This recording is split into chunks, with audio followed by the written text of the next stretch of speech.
Hello everyone, my name is Ashley Wilson, and this is the Blooming Roses podcast, where we share stories of growth while blooming in adversity. You guys, it has been a while since an episode has been released on this podcast. I think I did an update.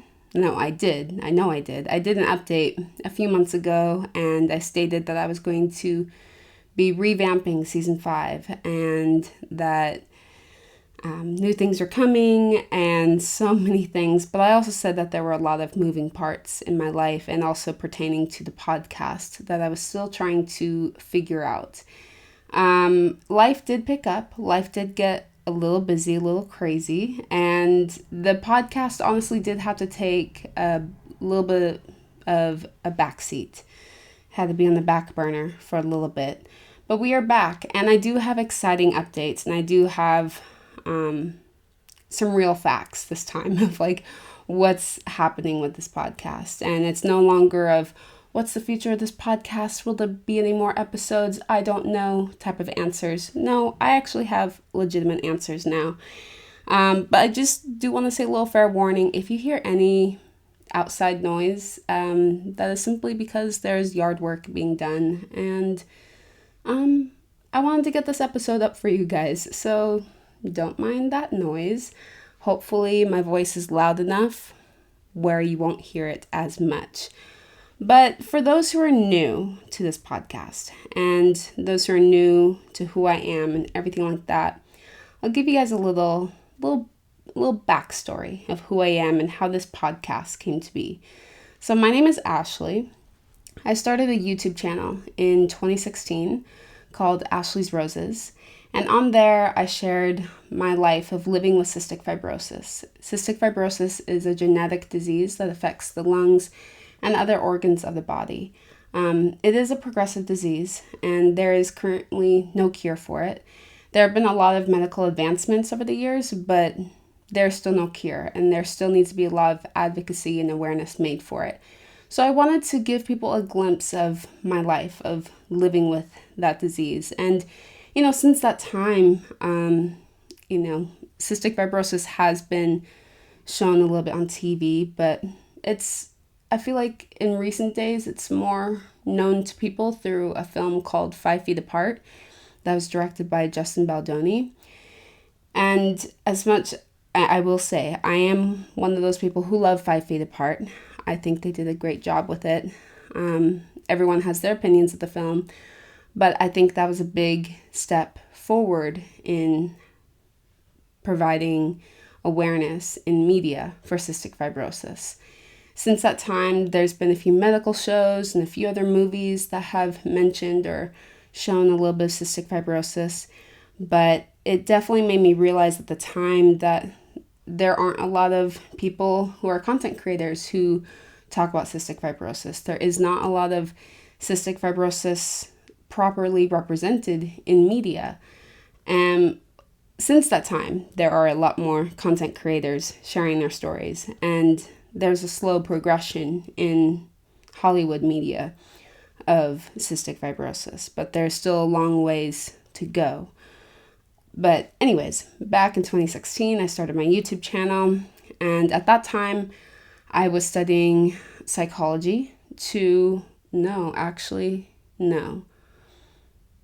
At that time, I was doing a little bit of musical theater. I had done musical theater for pretty much all my childhood, and I wanted to go on Broadway.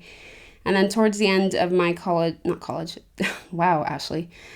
Towards the end of my high school career, I decided I wanted to be a psychology major so then I could later on become an occupational therapist. Well, that definitely changed. I realized I enjoyed learning about psychology, but it's not the field for me. And I actually realized that my little hobby of doing YouTube videos was actually growing into what I would then later on pursue. So I switched majors and became a film major instead. And right when I became a film major, it was about a year of going to school, just finishing my general education. And then the pandemic hit right when I was about to start taking film classes. So during that time of taking online film classes, I fell in love with podcasting. I did not know where this podcast was going to lead. I just really loved podcasts. And growing up, I loved doing radio, or loved listening to radio shows. So I wanted to try it out. I wanted to see where it goes. At that time, I was actually a guest contributor to a Star Wars podcast. Yes, I am a Star Wars fan.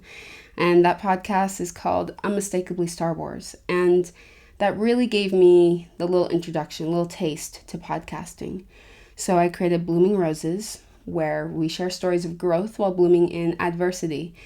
And I started out with one season and began interviewing people who have inspired me and have impacted my life in amazing ways. And, it's always those moments where you're having conversations with people and you're like, wow, I wish this advice could be shared with others. It was kind of like, that was like the idea behind the podcast.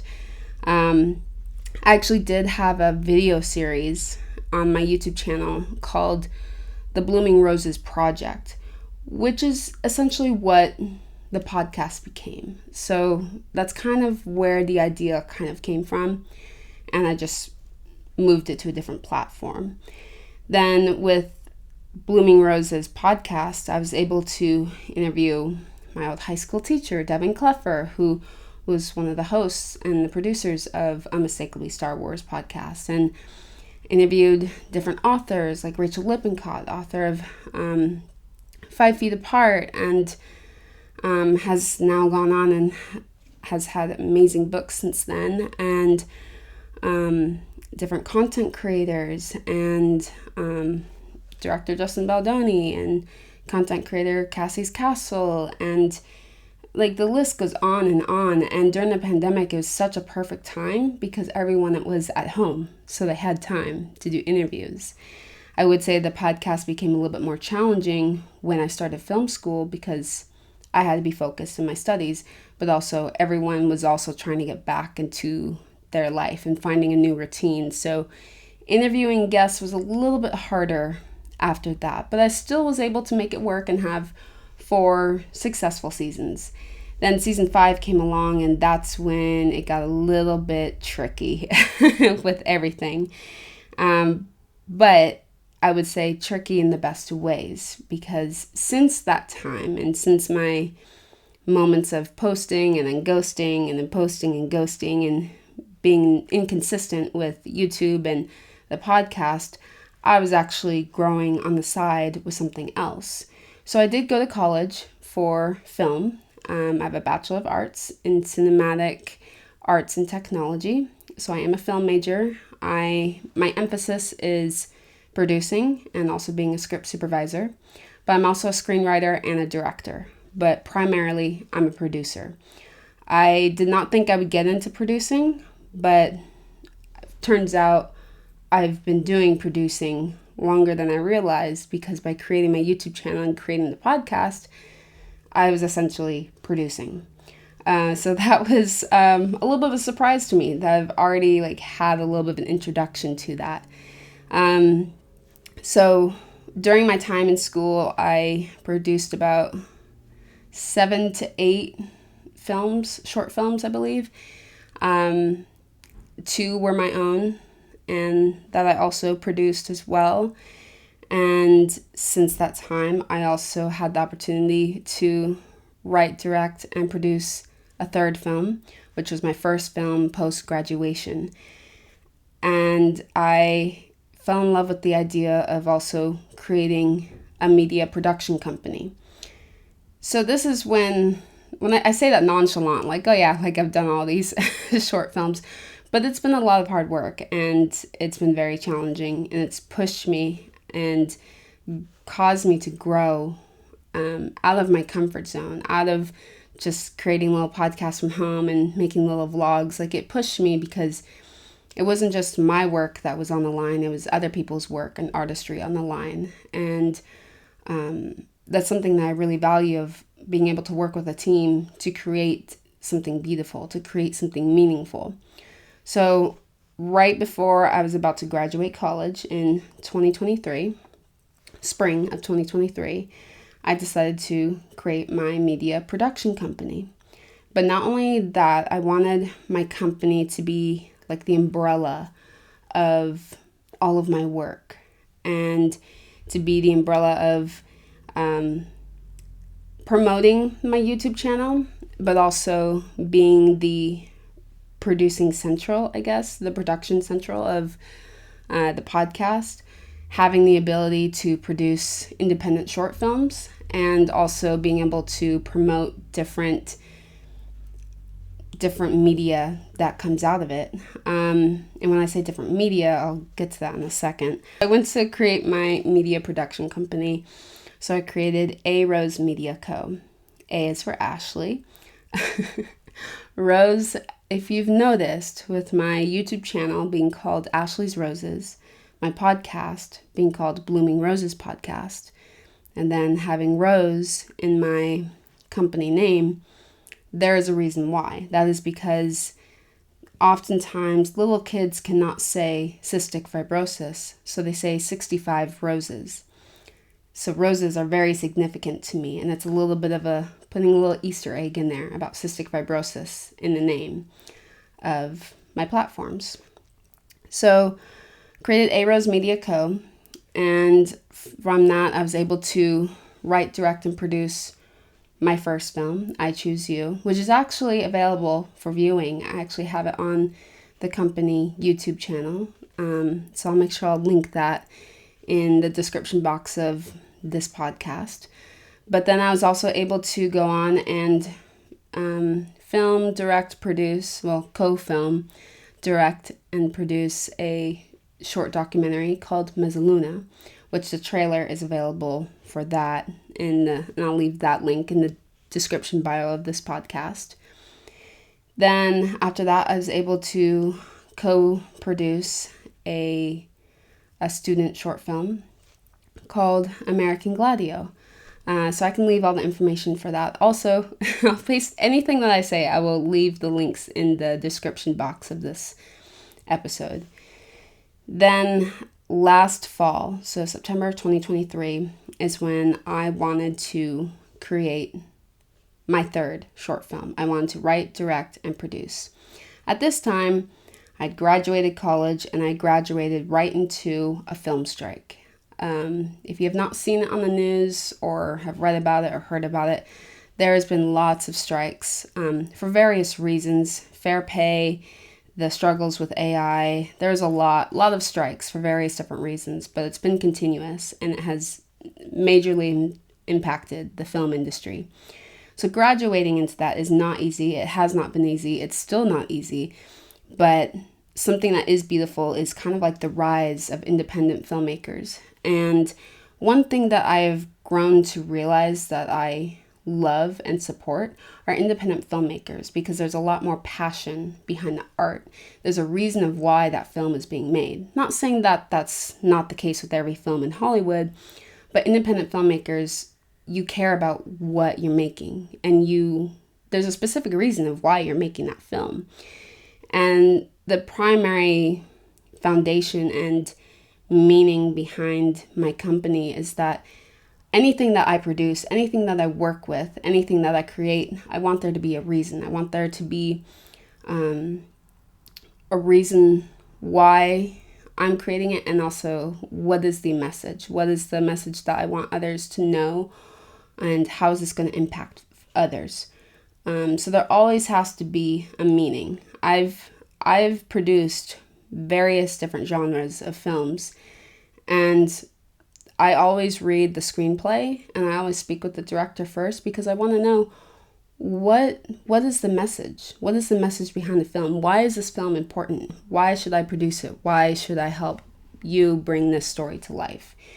So I am a little bit selective sometimes when it comes to producing, but it's because whatever my name or my company is attached to, I want to know what I'm supporting or what message is to come across.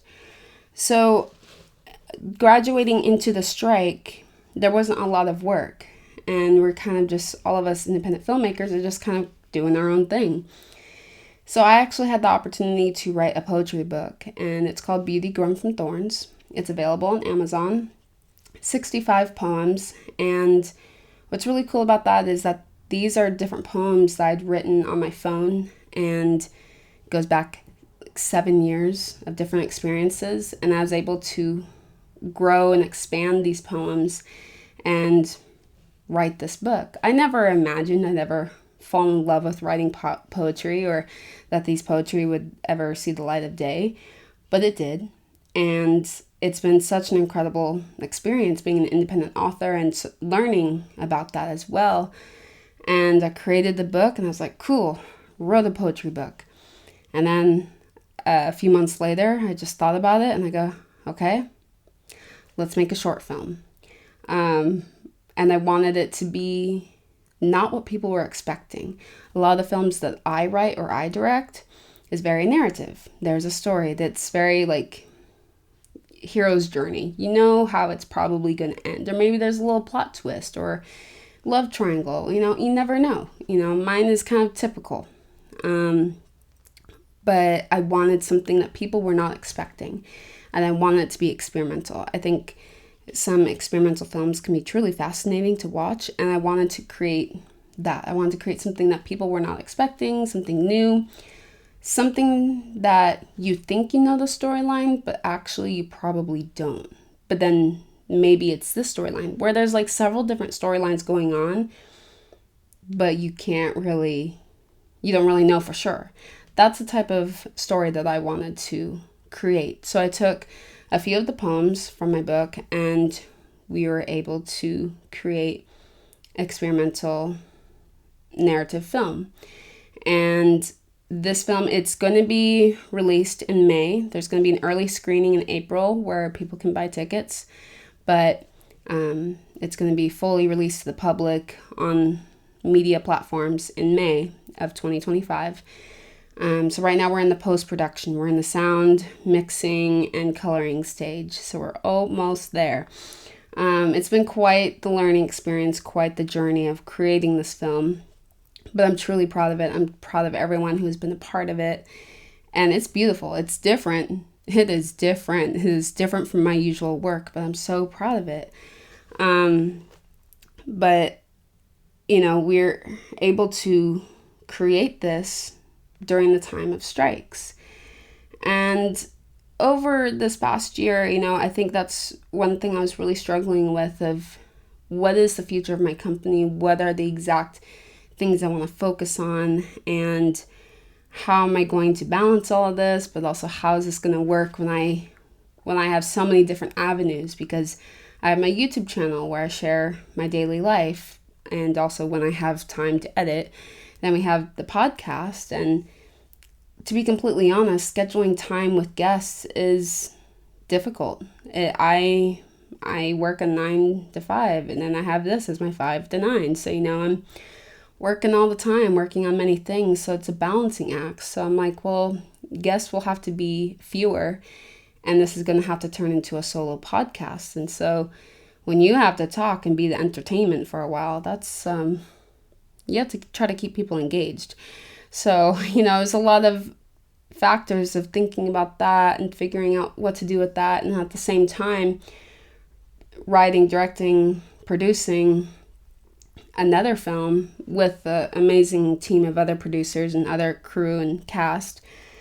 And also writing a poetry book and currently working on another poetry book. I have many different lines in the pond. I'm trying to catch fish despite all these obstacles and the strikes. So a lot of things had to go on halt, including my production company, like I've been saying. So future changes, which I want to share with you guys, because I'm actually really excited about this, because that's kind of all of these different things in the past kind of led me to where I am now. And one thing I've been learning is that, there's no one road to your career. And, I thought I'd be doing something completely different right now. And I thought I'd be having more of my foot in the door. And I thought I'd be doing more producing, I guess you could say. But at the same time, I say that when I'm like, oh, I wish I was producing more. but I am producing. I'm producing for independent filmmaking. I'm a media, what's the word? I'm a media producer. So I am a producer, but I'm just not let me restate that. There are several different types of producers. There are several different types of producers in Hollywood. And I've realized I'm more of a digital media? My word, Ashley. I'm a content media producer, meaning I assist others with producing for social media. I also have the expertise and the experience to produce short films, but also I'm able to produce other products and also promote it as well. So my expertise of being a producer is different from like my colleagues who are other types of producers. There's set management producer, and there's also a pre-production producer. So, there's many different types of producers, and I've had to have this year to kind of figure out what my niche is. But also in doing that, everything did have to come to a screaming halt in the past 2 weeks because Roseraie Media Co., the name is now no longer. I had to change my company name because I've been growing and adapting and figuring out what this company is, like I'm saying. And right when I was starting to get all the social media handles and start to really get the name out there, I missed, back in the beginning when I was making this company, I did not see that there was another company that had the name Roseraie Media. I'm Roseraie Media Co., but they're Roseraie Media. Well, technically Roseraie Media, but they specialize in content creation and branding consultation and so many other different things. And it's a company that's been around for a while. And I stumbled upon the company and realized that does not look good for me. And I needed to change my name because there's already a company who has that name, and respectfully, they've been around longer. They can keep the name.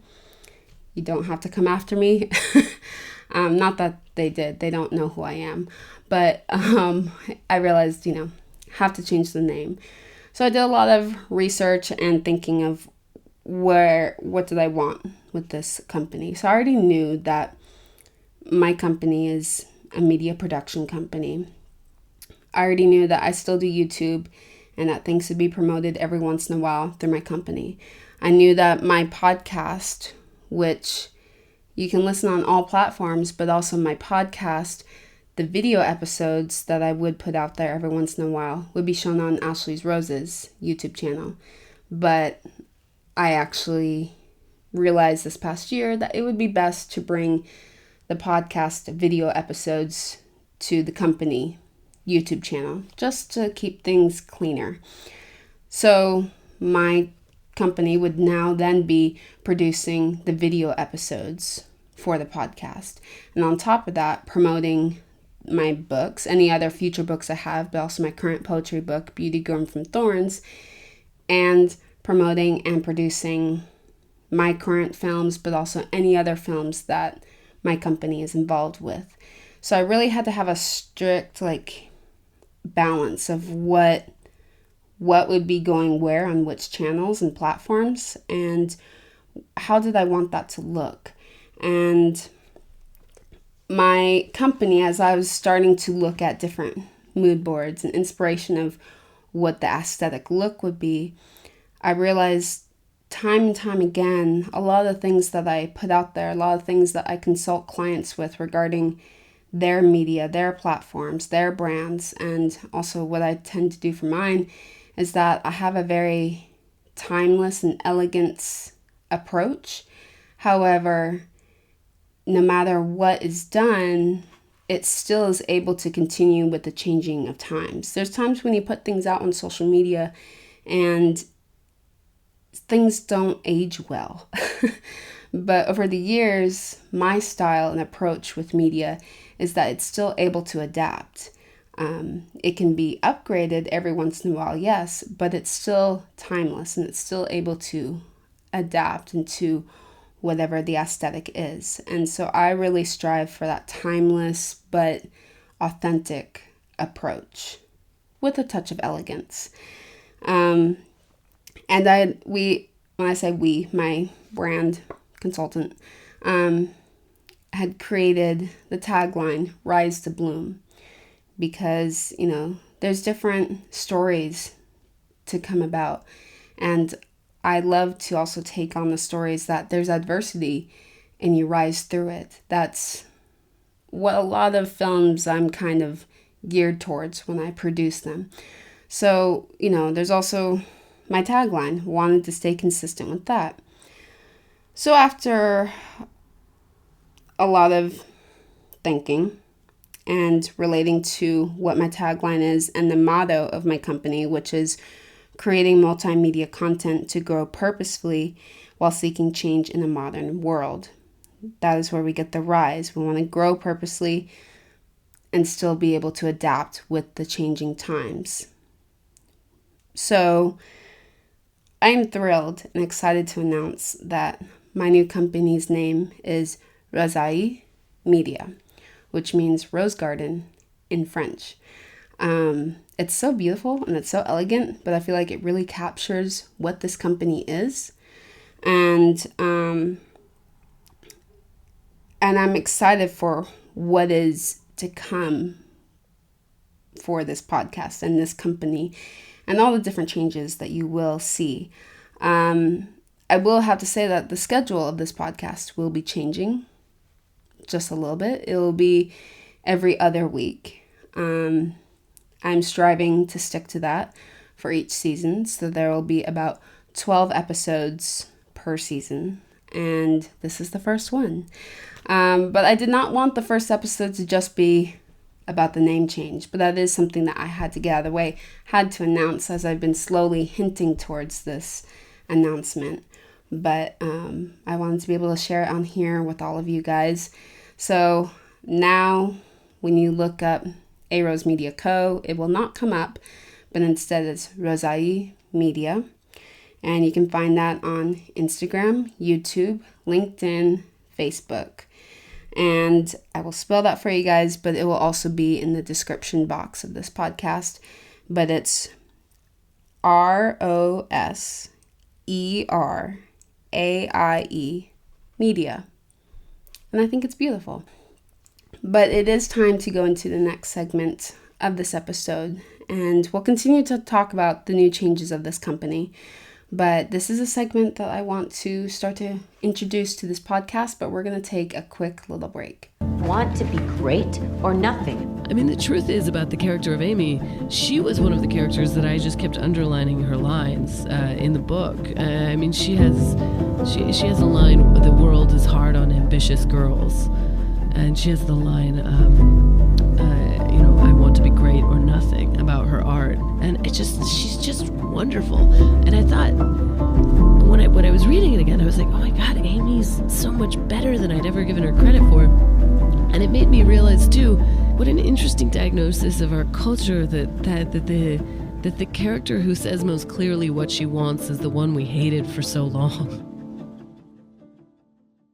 Hi guys, we are back, and I love how when I stopped the episode, it was silent, and now you can hear the lawnmower outside. But unfortunately, this is the only time I can record this episode, so we're just gonna keep plugging along, and I'll try to talk over it. But thank you for coming back to the podcast, and so continuing off, I went into a long spiel of talking about how I got to where I am now and producing and creating my company and doing all these different things.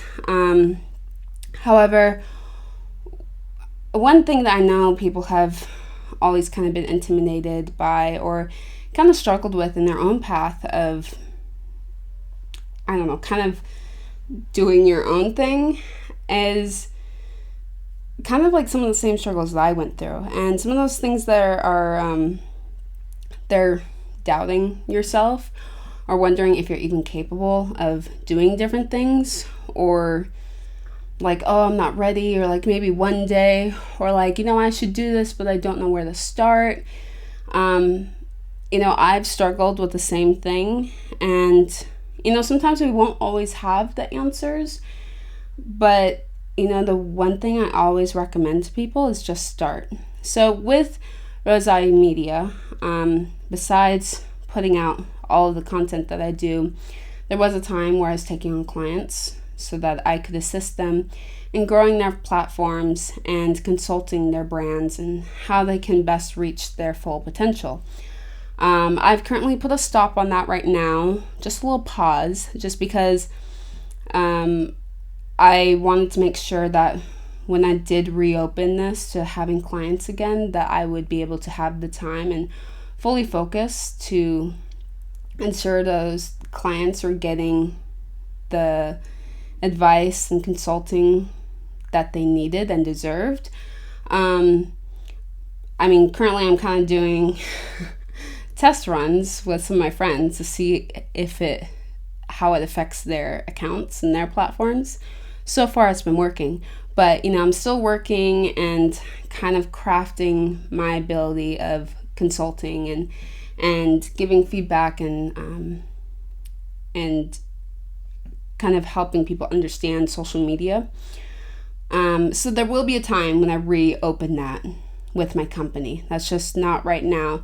But I still like to give advice and share my experience on social media and on platforms of how to gain their full potential for their platforms and to grow in their media, whatever that is, whether that's for films or for individual use on their accounts, or if they're growing a small business, etc. I want to be able to assist my followers, assist you guys, assist clients to reach their full potential. I'm not a person who gatekeeps. I don't like people who gatekeep. I think it's useful, and I think sometimes you need help out there, and there's so many things out there that people tell you on social media what you should and shouldn't be doing. There's so many people in the film industry and any industry really, they're telling you what you should and shouldn't be doing, and it's so hard to focus on what you want to do or even get from point A to point B when you're just hearing so many noisy opinions from everybody. That's a little bit hard to kind of focus on like what you should be doing. And I always tell people, first off, turn off the noise. Second, just start. Because, you have to really trust yourself and listen to your gut and know your worth. That's so big and that's so key. A lot of people cut themselves short because they don't know their worth, or they think that they're not capable of things. And I'm here to tell you that you don't have to have that opinion. You shouldn't have that opinion about yourself. If there's something that you want to do, if you want to grow your own business, if you want to start posting more and be like an influencer, if you want to grow your company, just start. People want to see you. They don't want to see different fabricated versions of other people. We already got all those different type of people. They want to see you. They haven't seen you. And whatever you want to share. And I feel like some people have actually asked me, like, where do you get this mentality? I've kind of been raised with this mentality. My parents are my biggest inspirations. They're extremely hardworking, but also oh wow, there's the lawnmower. So, my parents are some of my biggest inspirations. Things were not handed to them. They did have to work hard to get where they're at. And I've had that to look up to, and I've had a lot of friends and family also be mentors in that way for me as well. But also, growing up with cystic fibrosis, I was so used to hearing people tell me all the time, like, oh, you'll never be able to do this, or oh, no, you shouldn't do this because you have cystic fibrosis. If someone tells me no, I would always work so hard to prove them wrong all the time. Now I don't really have the mentality of trying to prove someone wrong, just because there's no use in trying to prove them wrong. I've just learned, just focus on yourself, just do you, and the results will follow. Because, there's no time. It's wasteful to waste your time just trying to make a point. Just do you. Keep going. Keep your head forward. Keep going. Keep working. You'll get there, type of thing. By listening to all of the no's and listening to so many opinions, it is so distracting, and I would get distracted by that. And it's something that I really have to really focus on, of not listening to other people's opinions or outside noise. If it's someone who is my mentor and that I have sought out their advice, I will listen to it because, they're older and wiser, and there's a reason why they're my mentor. But if it's other people who are just talking just to talk, that's noise, and you don't need to listen to that. This past year with post-graduation has been an extremely hard year. It's not easy, like I said earlier, it's not easy graduating into a strike. It's not easy when the future of this film industry and different things that you had known for so long is very much in the air, or things are still being determined or negotiated, or things are just still being figured out. And it's a time of this industry, this era.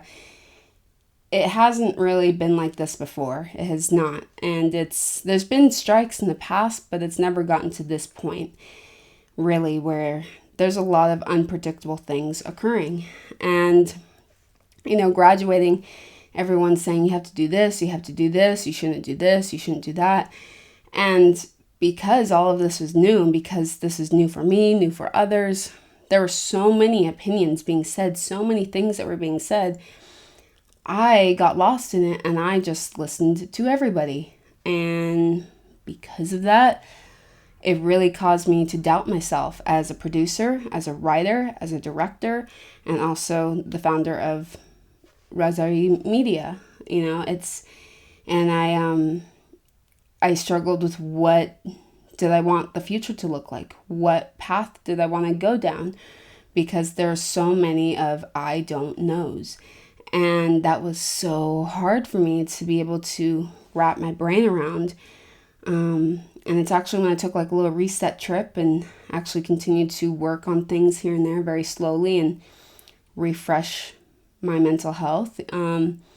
I realized, there's no one way, no one road to one's career. And especially right now in the film industry, there's so many different avenues, so many different ways. It's all about who you know. It's all about what you do. I've gotten opportunities because of YouTube, because of my podcast. I do know that if you are not networking, if you are not putting your name out there, if people are not seeing your work, then you will just get brushed aside.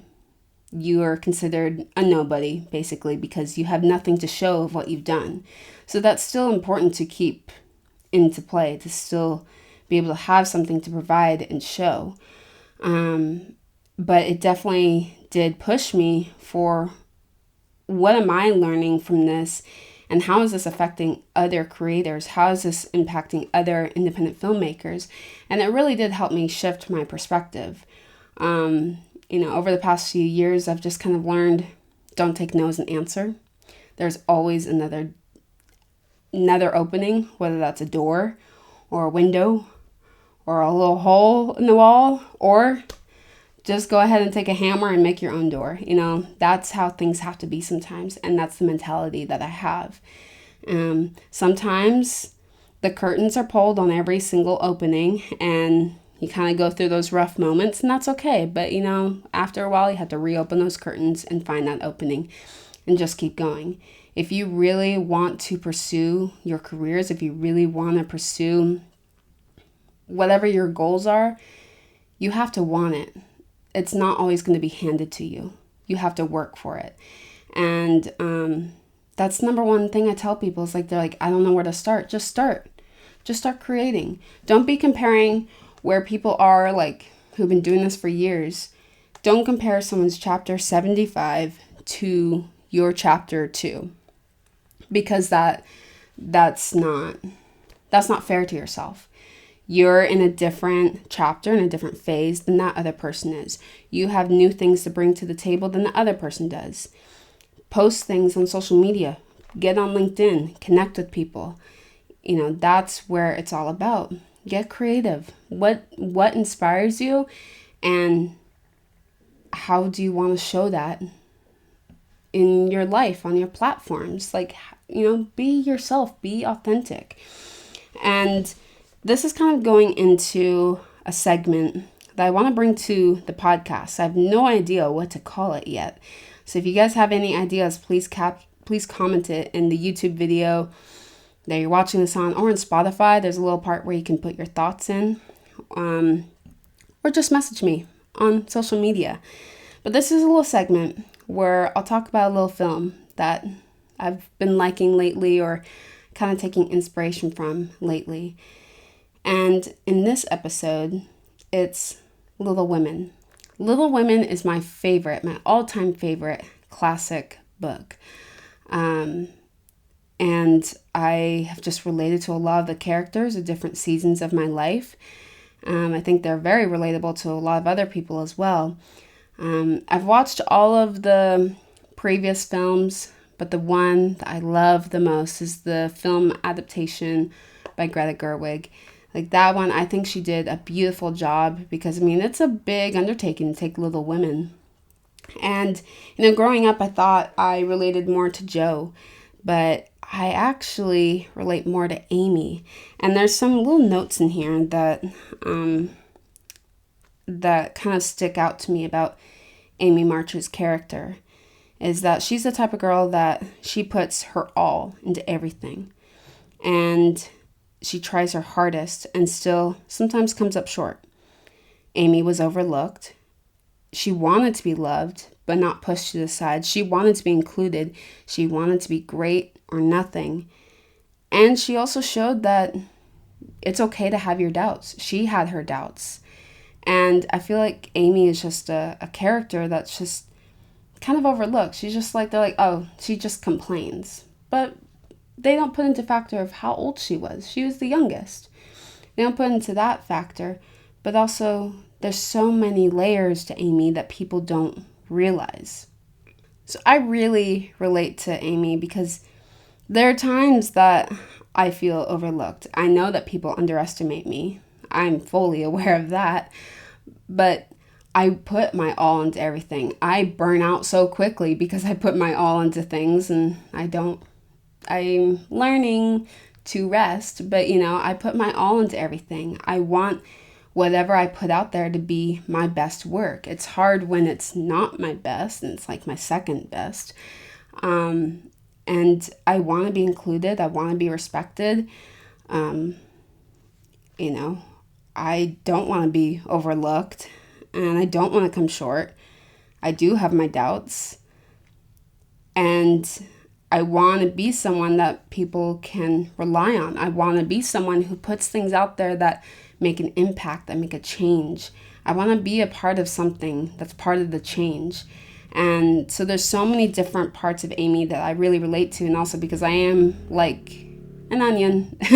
There are a lot of layers with me that many people have either seen all these different layers, or still getting to know all these different layers of me, or other people in my life know different layers of me. So, I really relate to Amy. I think she's a beautiful character. And I think essentially the film Little Women just really shows that to be successful, or to be a woman, it's not just this one way, this one pathway. There's so many different qualities of women. I think that's truly beautiful. But there's so many different qualities that make us unique. We're not all copy paste. Take it with Little Women. You have Meg. She just wanted to have a family and take care of her husband, and that's beautiful too. She had such a caring and heart, and wanting to look out for others. You have Jo, who's this feisty, ambitious writer who just had all these dreams did not want to be told no, but also fought hard for her family and would take care of her family, wanted to be the provider. She wanted to be seen also as an equal as well. And you got Beth, and Beth, quiet soul, just wanted to be there and be a listener and be helpful, and to put her, she was the one who everyone would go to for compassion or advice. She was the quiet one, but the one that when she spoke, you would listen. And I think all of those girls, there's so many different qualities of them, but I feel like so many people can relate to them. But at the end of the day, it's each little woman was very, we're kind of taught, be yourself and don't settle for anything less. And I think that's a strong message to come away with. And that's something that I always think, I think that was a motorcycle. Wow, this is the noisiest time to film and record an episode. But those girls were taught to not settle. And I think that's an important message to remind yourself. And I remind myself. And I don't know, I find Little Women very inspiring. And it's definitely one of my favorite films and favorite books. So I highly recommend that people go and listen to it. Speaking artistically about the film, Little Women, I think the way that Greta Gerwig did it was very beautiful, going back and forth between innocence and growing up, because in the book, the first half is when they're children and the second half is when they're adults. But with the film, she goes back and forth, but does in such a very smooth transitional way. And the way that you can differ if between innocence or youth and adulthood is the lighting is different. When they're younger, the lighting has this colored warm filter, and when they're adults, it's colder, it's cooler. And also their outfits when they're younger are warmer tones, and as they get older, it's the same colors but in colder tones. And each Little Woman, little fun fact, their outfits coincide with their books. So in the book Little Women, each girl was gifted Pilgrim's Progress by their mom, by Marmee, and each one had colors on it, and that was their book, their copy of Pilgrim's Progress. So Jo had a red copy, Amy had a blue copy, Meg had green, and I believe Beth had like a tan, I want to say. And if you look in the film, those same colors of those books are what individualize their outfits in the film, which I think is really unique and a little special little Easter egg. So there's so many incredible, beautiful details there in the film. As someone who loved the book, was able to appreciate in this film. So that is the current film I've been loving and thinking about lately, and the message I've been thinking about behind it, but also a few little cinematic fun facts about it. But that is today's episode for the Blooming Roses podcast. I do want to share the socials so you guys can go and follow those. They'll also be on the end screen of if you're watching this video, but it'll also be in the description box of this episode as well. So if you want to follow the podcast, you can follow the podcast on Blooming Roses Podcast on Instagram. You can also listen to the podcast on any streaming service, and you can watch the episodes on YouTube and on Spotify. If you want to follow the company accounts, that's Roseraie Media, which is ROSERAIE Media. You can find it on Instagram and on Facebook, LinkedIn, and on YouTube. And on the Roseraie Media YouTube channel is where you can watch the episodes. And then there's my YouTube channel, Ashley's Roses, where I share my life and you get to know a little bit about who the host and producer is. And that my YouTube channel is Ashley's Roses. My Instagram is ashleys.roses. So that is it for today's episode. I hope you guys enjoyed it. Not next week, but the week after, there will be another episode. So definitely stay tuned, but follow all those accounts for different fun updates for whatever is occurring with the podcast, my life, or anything that my company is going to be putting out there and promoting. With that said, remember to be the rose that blooms in adversity, and I'll talk to you guys next time. Bye.